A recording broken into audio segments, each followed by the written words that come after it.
What's going on, everybody? Rob here. On this episode of working with this chimney stove, see this square right here?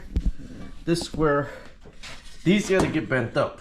These four things are what actually holds the chimney in place right here.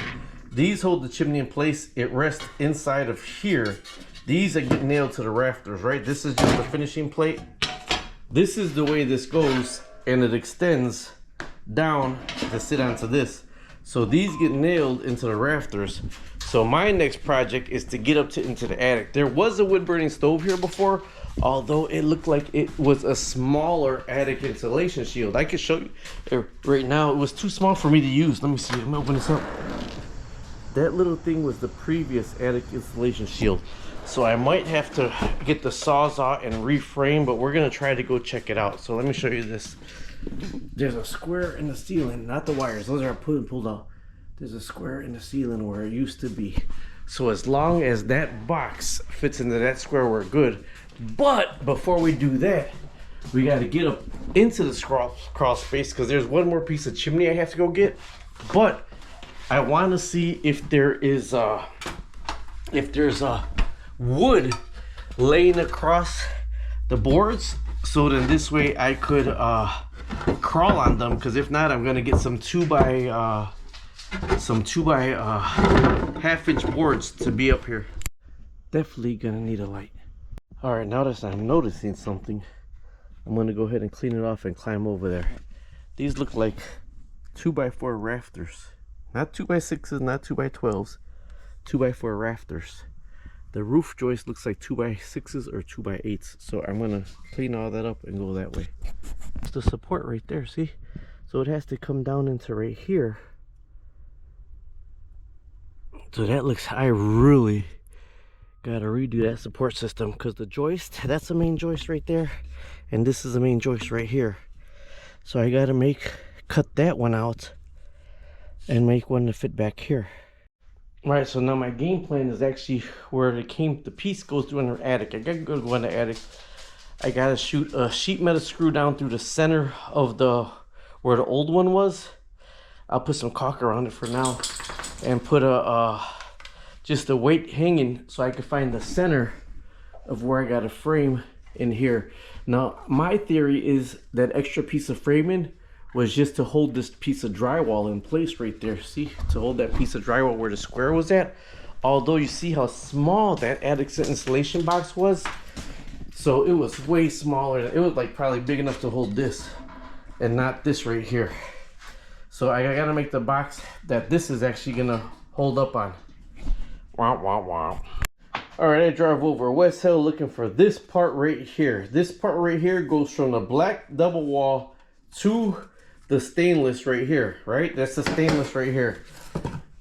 ASE is the part, the ASE. JSC6 ASE is this, right? So now this is upside down. This is upside down. Let me show you better on the picture right here. The angled part of this, the squished in part of this, the tapered end is the part that goes up. And the extendable part, it comes down. This is upside down right here, but I wanted to show you this right here. So this right here screws on to that, okay? So this is kind of protruding through your ceiling right here. This is screwed onto this, right? So this right here, these black pieces you bend up, and that is actually what holds up your whole chimney system right there. So these get nailed into the supports, and this is what holds up your whole chimney system. This in the supports holds this up. Now the tapered end fits really snug against the stainless steel part, and then what you see coming out of your ceiling is that right there down to the black pipe. So this right here, where the black pipe goes in, there's about 3/4 inch that turns into single wall. So you do have to buy a adapter. Let me see, why are you gonna lay down right here? Okay, so you do have to buy, this is a stainless steel adapter. Sorry, so close to my face. This adapter right here, and also it gives you some room also on the pipe. So now that's going to turn that into a double wall also, give you some more clearance, but it gives you a little bit of adjustment when you put down the regular pipe. So if you let me turn this upside down, boop, that is how that whole system goes together. So now I got to make the frame that I know to go into there, because the old frame that's in the attic, that doesn't fit. Now here's another stovepipe adapter. This is the JCX6ASE, right? So don't get that confused with this stovepipe adapter. So this is a double wall stovepipe adapter right here. This is the cheaper one, but this one right here goes actually on your wood burning stove, and then your 6-inch double wall comes out of this.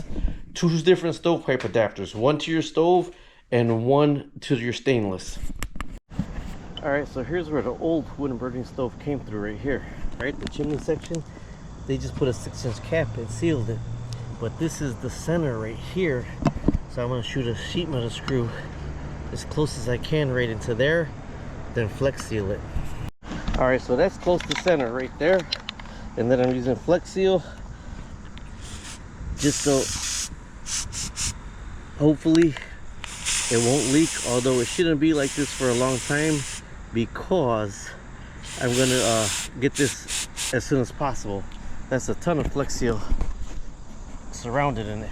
All right, I'm in the attic now, and I got a line around the screw coming down with some weights. I'm just waiting for it to stop, because then when it stops, I know that's the center where the drywall is. So they had to have a curve on it, because that's the other framing for the chimney for the stovepipe. So I'm trying to come straight through the ceiling, but I think what they did is, this is where the joint is, where the drywall is. See, there's the joint where the two pieces of drywall are. So I think that's why they framed it. All right, so I marked with a marker, and I'm going to drill through right now so this string could be taken off.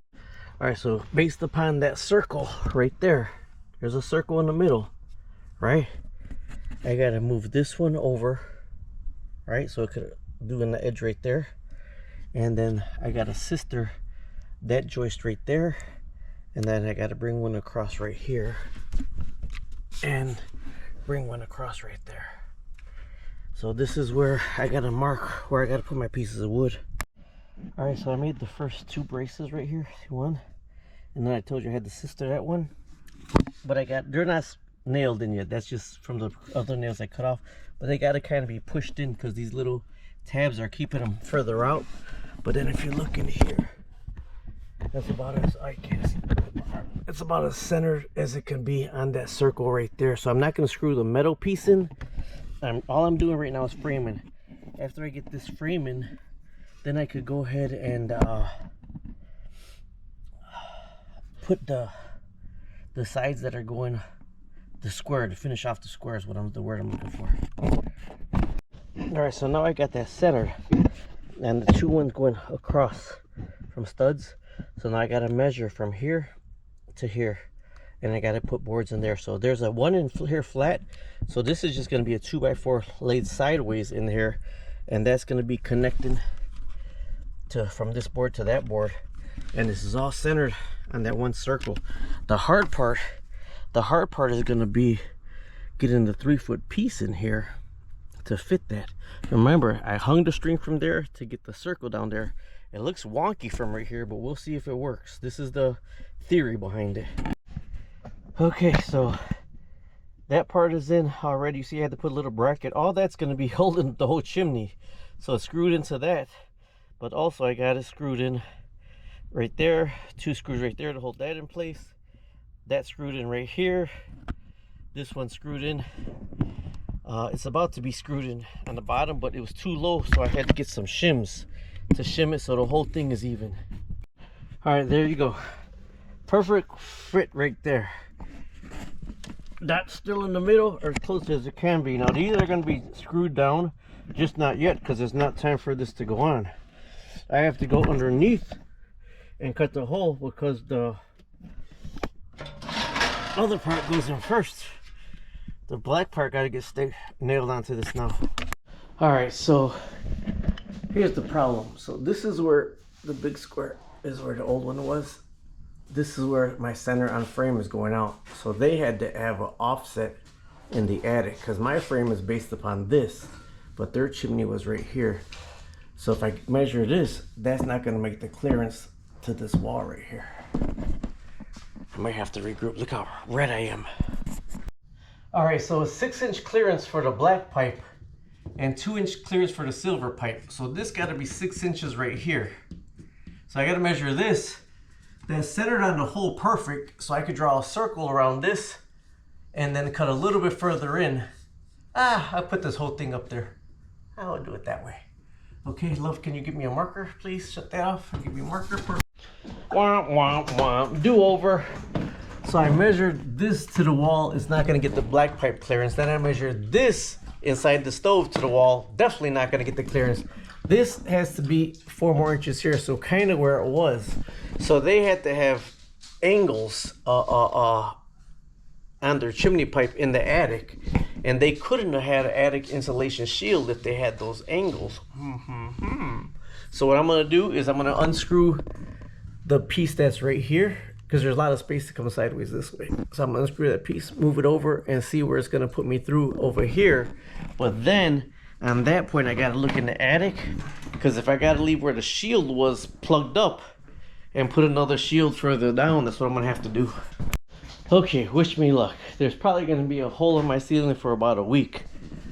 I made a second circle because I moved the box over. Now it makes the stove clearance and the black wall pipe clearance, but I gotta put 2 angles in the pipe, which I'm looking at probably a 15-degree angle, but there's gonna be a whole bunch of different measurements now. Oh, how I hate messing with drywall. There we go, Bob's your uncle. So I moved it out, it got the clearance. Now it gotta be tacked into the frame. Let me get the light up here. So that's what those are for right now. They gotta be tacked into the frame. It's recommended you use swirling nails. I'm using brass screws. I'm gonna start them out with a hammer and then screw them in. Everything is level right here. You see that's not perfect, but that's where your trim ring comes in. All right, Bob's your uncle. I'm in the attic now. Each one of them got 2 screws here, 1 screw there, 3 screws holding each one of them. So I gotta put this in here. Right now I gotta measure what size pipe I need to go down in there to make this offset right here. Okay, I'm just done for today. I had some visitors show up. He's in the cage because I knocked him over. And that one right there just turned on TV before we cleaned up. But there's the pipe all the way coming through. It's the inverter. Remember I said the first piece, it's the last piece I put in today. You need that to start though, because that's going to convert the black pipe double wall to the stainless steel up there, and that big transition is giving you the space right there. So I framed it. It gives me the clearance to the wall right here. It gives me the clearance to the wall, and it gives me the clearance from the wood burning stove to the wall. So either way, I'm done for the day. Now the 36-inch pipe I could still probably use coming out the ceiling, coming out the rooftop. So I'm not getting rid of that one. I do need a 2-foot because it's about 2 feet from the bottom of that piece to almost coming out the top where I could put the 15-degree angle.